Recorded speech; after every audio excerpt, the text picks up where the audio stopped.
On a des gens qui arrivent ici et qui ne se sentent pas concernés par nos traditions, par nos valeurs, par notre culture et par notre destinée. Et donc on a plus de 50% des Juifs du RSS qui sont arrivés ici, enfin d'ancienne URSS, qui sont arrivés en Israël depuis 2017, qui reçoivent leur passeport israélien, qui reçoivent les aides octroyées aux Olim Khadashim et qui retournent dans leur pays. Le problème, c'est pas que les gens qui viennent, une bonne partie soient non juifs. À mon avis, le problème, c'est qu'on ne donne pas la possibilité à ces gens, qu'on n'ouvre pas la possibilité de façon bienveillante à ces gens de se convertir. Merci de nous retrouver pour le débat de la semaine. Depuis le début des négociations pour entrer dans la coalition de Binyamin Netanyahou, le parti Hatzionut Hadatit a conditionné son entrée par une modification de la loi du retour, ou plus précisément de la clause des petits-enfants. Cette clause permet à toute personne ayant au moins un grand-parent juif d'immigrer librement en Israël. Les partis Hatzionut Hadatit ainsi que le parti Yahadut HaTorah cherchent à obtenir un amendement de la loi qui restreindrait les critères afin de réduire considérablement le nombre d'immigrants en Israël qui ne sont pas juifs, selon la halacha. Cela aura principalement une influence sur l'immigration en provenance de l'ex-Union soviétique. De son côté, le parti Israël Beitenu, dirigé par Avigdor Lieberman, s'oppose à toute modification de la loi du retour. Cela reviendrait à changer le drapeau, l'hymne ou tout autre symbole de l'État, a déclaré le chef du parti.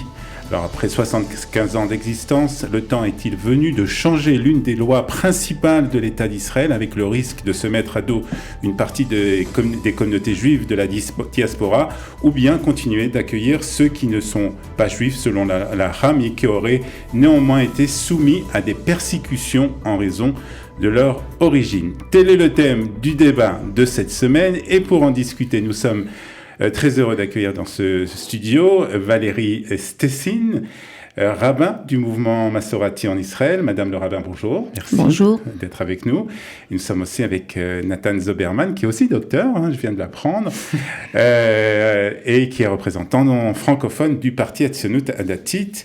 Merci de votre présence. Avec plaisir. On va commencer avec vous, Nathan, même si c'est pas très galant, mais je voudrais commencer avec vous parce que je voudrais que vous nous expliquiez pourquoi, selon ces déclarations de Bezalel Smotrich, qui avait fait ces déclarations lorsqu'on l'avait interrogé aussi, qu'il est nécessaire de modifier pour vous cette loi, qui est une loi principale de l'État d'Israël, et qui a permis un peu à ce pays d'être ce qu'il est aujourd'hui.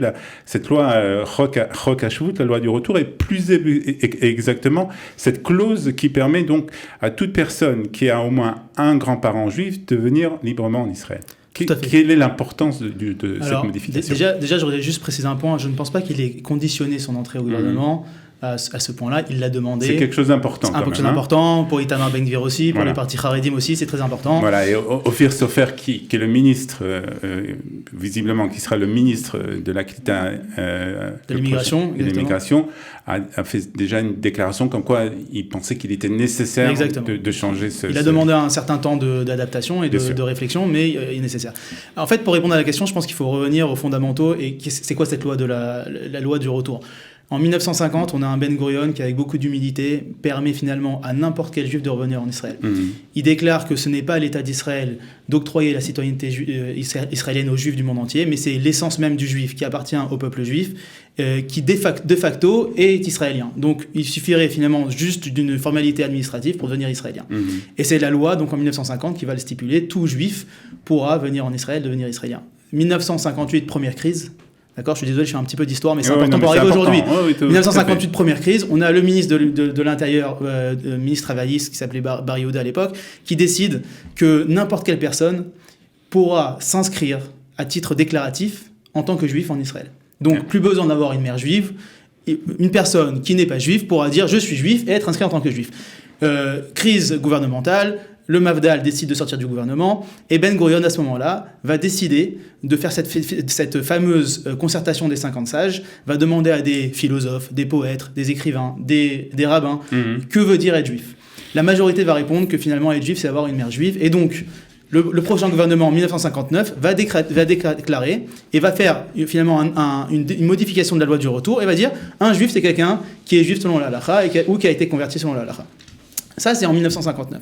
On passe en 70, c'est l'avant-dernière étape avant ce qui nous amène aujourd'hui. 1970, on a la Cour suprême qui va faire finalement un psaque, comment on appelle ça, un psaque, une décision juridique qui va déclarer qu'un certain monsieur Shalit de mémoire va pouvoir inscrire sa femme et ses enfants qui ne sont pas juifs en tant que juifs. Parce que la Cour suprême déclare et considère que le concept juif dans la loi doit être différent, dans la loi israélienne, doit être différent du concept juif qui est dans la halakha. D'accord ? Nouvelle crise gouvernementale, exactement. Et donc là, Golda Meir va trouver une sorte de compromis. Et c'est à ce moment-là, il faut que les téléspectateurs le sachent, c'est à ce moment-là que le Seif HaNechet, donc cette clause du Nechet, cet alinéa qui va permettre à n'importe quel petit-fils de descendants juifs de venir en Israël, elle n'a pas été instaurée en 1950, elle a été instaurée en 1970. Et donc, une sorte de compromis que Golda Meir va pouvoir faire avec son gouvernement, et par souci surtout de ne pas disloquer les familles juives,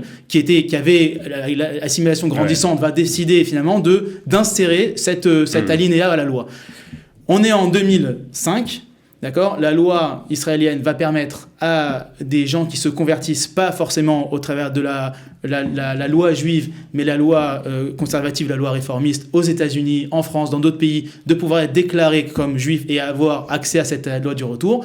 2021, on est ici avec une sorte d'homogénéisation de la loi. La Cour suprême déclare que n'importe quel juif qui se convertirait au travers des institutions du conservatisme ou du réformisme peuvent faire exactement. Ce qui fait qu'aujourd'hui, c'est pour ça, j'en arrive aujourd'hui, qu'on est en 2022 et que depuis 20 ans, d'accord, c'est déjà à l'époque de Eli Yishai, donc je parle depuis 20 ans, on a plus de 70% des Olim qui arrivent en Israël qui ne sont pas juifs. D'accord, c'est juste une aberration d'avoir aujourd'hui 500 000 personnes en Israël qui se déclarent pas juives. Et je ne parle pas de conversion maintenant, je parle de gens qui viennent essentiellement de l'ancienne URSS et qui sont ici en Israël pour certains parce qu'ils ont envie d'être là, parce qu'ils ont cette appartenance au peuple juif, mais pour la grande majorité, d'accord, ne se sentent pas juifs. Alors, pour vous, c'est quoi ? C'est une menace pour l'État d'Israël ? Bien sûr que c'est une menace. C'est une menace. Déjà, c'est une menace pour l'État d'Israël parce que on a des gens qui arrivent ici et qui ne se sentent pas concernés par nos traditions, par nos valeurs, par notre culture et par notre destinée. Déjà, ça c'est un. Deuxièmement, depuis la guerre en Ukraine, mais depuis 2017, la loi des passeports de Lieberman, qui permet finalement à n'importe quel juif qui arrive ici, avec la loi du retour, de recevoir son passeport en 5 minutes. Et donc, on a plus de 50% des juifs du RSS qui sont arrivés ici, enfin d'ancienne URSS, qui sont arrivés en Israël depuis 2017. Qui reçoivent leur passeport israélien, qui reçoivent les aides octroyées aux Olim Khadashim et qui retournent dans leur pays, 50%. D'accord ? 49, non, les Juifs de Russie, c'est 49,9%. En tout, c'est 45%. Donc, c'est bien sûr une menace et c'est surtout des droits, des allocations qu'on pourrait donner aux Français, aux Américains, enfin à ceux qui sont juifs depuis des générations, qui veulent venir en Israël, qui n'ont pas le droit à cette manne. Alors, ce que nous dit Nathan, c'est une menace pour l'État d'Israël, cette immigration qui n'est pas véritablement peut-être une immigration de juifs qui ne viennent peut-être pas pour les mêmes raisons qu'un immigrant, qu'un Olé Hadash d'autres pays qui vient pour des raisons sionistes, des raisons d'identité. Ok. Merci d'abord pour ce résumé historique. Je pense que c'était très important de remettre les choses dans un contexte historique. Et je vous remercie d'avoir présenté comme ça les choses. Je pense que c'est important de comprendre déjà depuis quand cette décision existe. C'est pas quelque chose qui a été qui est récent, mais c'est quelque chose sur lequel la loi du retour est en fait complètement basée. Et je pense que ce qui est important, c'est d'abord peut-être étant donné qu'on parle spécifiquement des juifs, enfin on parle beaucoup des juifs ou non juifs, mais en fait de ceux qui viennent de l'ex-URSS, je pense que c'est peut-être important. Avec eux, c'est peut-être important aussi à ce niveau-là de comprendre pourquoi la situation est telle. Je veux dire, je crois pas qu'on puisse comparer le judaïsme français, le judaïsme américain, canadien et ceux qui sont peut-être des potentiels d'immigration pour Israël. Je pense que c'est très important pour moi qu'il y ait des immigrants de différents pays et le melting pot qui est en Israël, c'est une des choses qui sont vraiment les plus extraordinaires.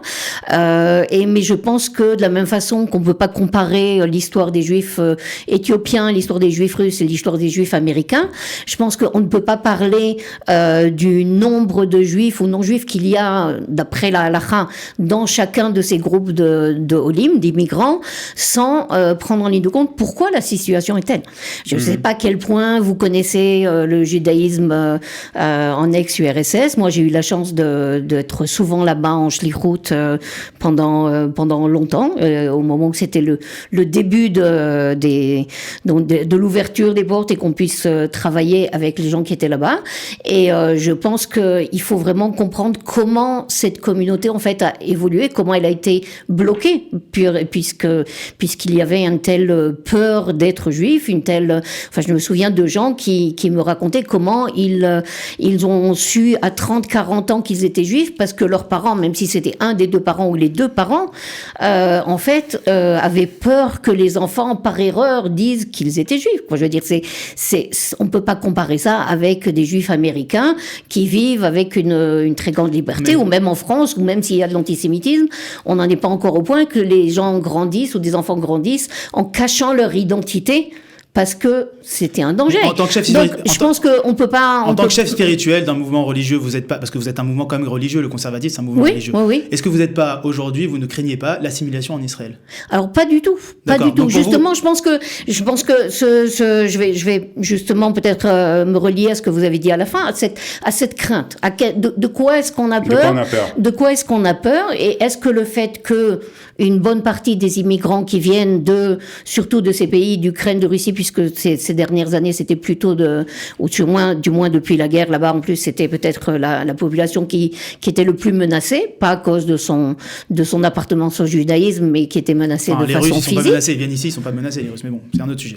Bon, de toute façon, je pense que le fait qu'on parle spécifiquement de cette population, pour moi, pourquoi est-ce que je ne crains pas? Je ne crains pas parce que je pense que les gens qui viennent en Israël, d'abord, on leur fait pas un examen pour savoir quelle est exactement la raison. Et si on le faisait, il y aurait beaucoup de gens qu'on recevrait pas peut-être parce que tout le monde ne vient pas avec les mêmes idéologies sionistes, ce même amour de pays. On parle d'assimilation, madame. Une seconde. Je crois qu'on peut pas, je veux dire, vous parlez de ces juifs qui viennent, qui sont en partie par juifs, comme si justement les non-juifs venaient uniquement pour profiter, recevoir de l'argent, repartir avec de l'argent. 50%. Bon, est-ce que ça... C'est 50%. Oui, bah alors je sais pas quels sont les pourcentages des juifs francophones qui sont montés et repartis. Je sais pas quels sont les pourcentages de juifs américains, mais je pense qu'on va pas juger justement ceux qui viennent sur le fait qu'il y en ait qui soient venus. Si le problème c'est qu'on veut pas que les gens repartent en ayant profité, il y a d'autres moyens que d'empêcher ces gens de monter. Il y a d'autres moyens de mettre des limites. La question est de savoir qui a le droit justement de faire partie du peuple juif en général et de faire partie, d'avoir le droit au retour. Alors déjà, quand vous dites ces personnes... Et vous n'avez pas répondu à l'assimilation, on est d'accord? Ça veut dire si un de vos enfants, petits-enfants se marie avec un de ses descendants de juifs, est-ce que pour vous ça serait OK? Alors, je vais vous dire, ok? D'abord, pour moi, le problème, c'est pas que les gens qui viennent, une bonne partie soient non juifs. À mon avis, le problème, c'est qu'on ne donne pas la possibilité à ces gens, qu'on n'ouvre pas la possibilité de façon bienveillante à ces gens de se convertir.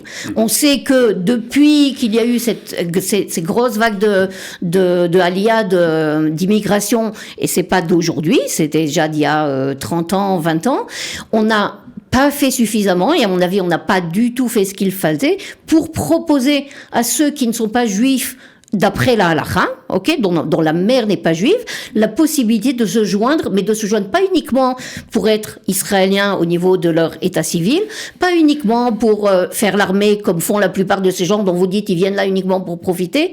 La plupart de ces jeunes ou des enfants de ces gens-là sont des gens qui font leur service militaire, à la différence d'autres parties de la population qui sont ici, qui profitent des allégations et qui ne font pas ça. On parle des 50% qui rentrent, c'est-à-dire 50% qui restent ici, c'est pas les mêmes, on parle pas des mêmes. Alors pour l'instant, à mon avis, si on parle des gens qui viennent et qui repartent, à mon avis, la loi doit être exactement pareille pour les Russes, pour les Ukrainiens, pour les Américains, pour les Français. Et je pense qu'il y a aucun problème au niveau technique que les gens qui viennent, par exemple, s'engagent que s'ils reçoivent une somme, ils sont censés rester en Israël. S'ils restent pas, ils doivent la rendre. Enfin, je suppose que c'est pas un gros problème. Et ça, je suis tout à fait pour. Je veux dire, les gens qui viennent et qui laissent ici leurs grands-parents ou leurs parents qui sont après supportés par l'État et qui sont pris en charge charge par l'État à tous les niveaux et qui eux repartent et vivent en Europe autre part. Je pense pas que ce soit plus normal non plus.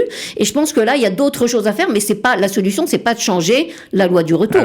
Alors, ce que je pense moi, c'est juste pour terminer cette idée, c'est que ce qu'il faut, c'est tous ces gens qui sont prêts, et je parle de ceux qui viennent, qui s'installent en Israël, qui se joignent, comme vous l'avez dit vous-même, à la destinée du peuple israélien. Or, on sait toutes que c'est pas facile, c'est pas forcément du luxe, c'est pas forcément un plaisir, c'est pas uniquement une vie dont tout le monde rêverait. En plus, je pense que de nos jours, une bonne partie de ces gens-là pourraient aussi immigrer dans d'autres pays.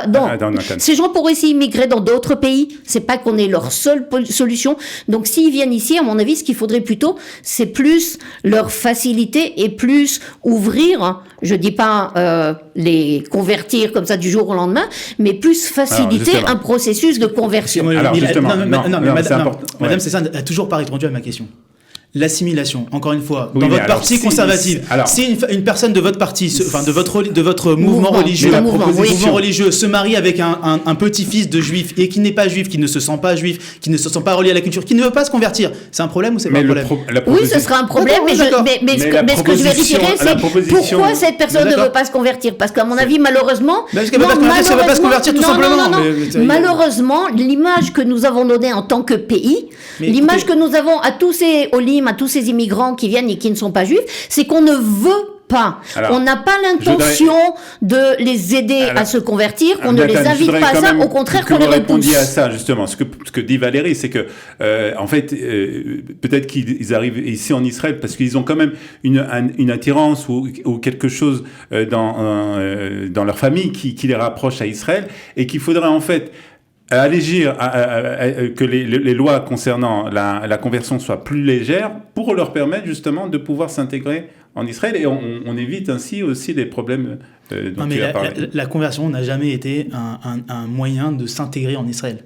La conversion, c'est un acte de foi, c'est une appartenance à un peuple, une acceptation de sa culture, de sa foi, de ses règles. C'est ça une conversion, d'accord? On ne se convertit pas pour devenir israélien. Oui, mais si on peut faire les deux en parallèle et être israélien et juif. Maintenant que vous me disiez qu'il y a des gens qui arrivent en Israël et qui cherchent à se convertir, il y a à peu près 1500 personnes qui sont converties en Israël par an dans les juifs des ex-URSS. Donc 1500 personnes, c'est rési par rapport aux 500 000 juifs, enfin israéliens qui sont recensés comme juifs, qui ne le sont pas. Mais parce que ça n'a jamais été fait d'une façon se convertir. Madame, c'est ça, le peuple juif n'est pas un peuple prosélyte, on n'est pas là pour convertir les gens. Les gens qui sont venus ici, pour la plupart, je vous rassure, ils sont pas là parce qu'ils aiment le judaïsme, ils sont là parce que Israël est un pays attractif, un pays de la Startup Nation, parce qu'il y a ici des droits, parce que ici c'est bien de vivre, parce que c'est un pays démocratique, parce que toute l'administration ici est en russe, et que c'est bon de vivre ici. Alors, je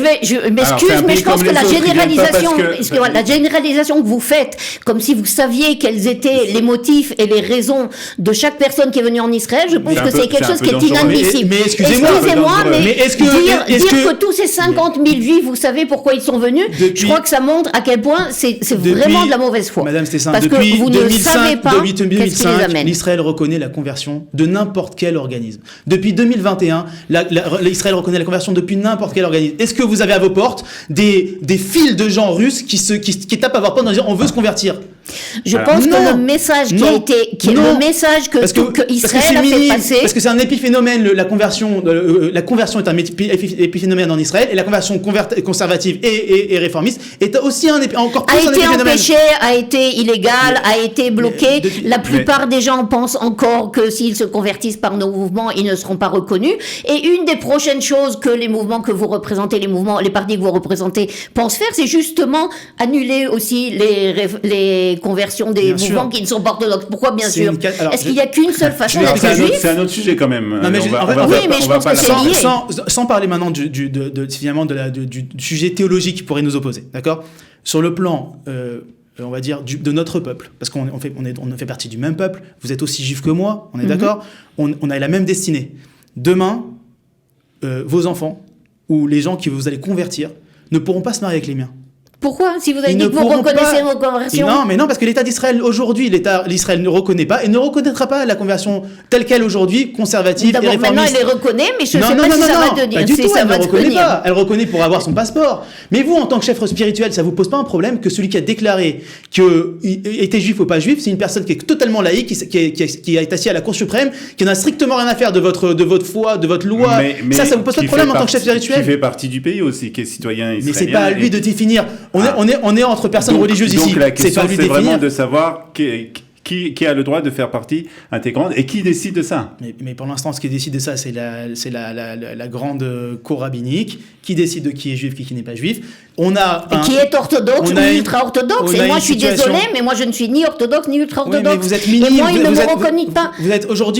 Même si je suis une minorité, d'abord, même si nous sommes une minorité qui n'est pas négligeable au point de nous dire, OK, alors on ne prend pas en ligne de compte. Non, il faut prendre en ligne de compte. Et je pense que vous qui parlez avant des pourcentages, je pense que la majorité de la société israélienne se reconnaît plus dans un judaïsme plus ouvert et plus libéral que dans le judaïsme orthodoxe ou ultra-orthodoxe. Non, il y a 12 000 juifs qui font partie de du mouvement conservatif. En Israël, 12 000 juifs qui sont des fidèles de vos communautés. 12 000 juifs, on parle de millions. On parle d'Israël et je voudrais... Parce et aux USA...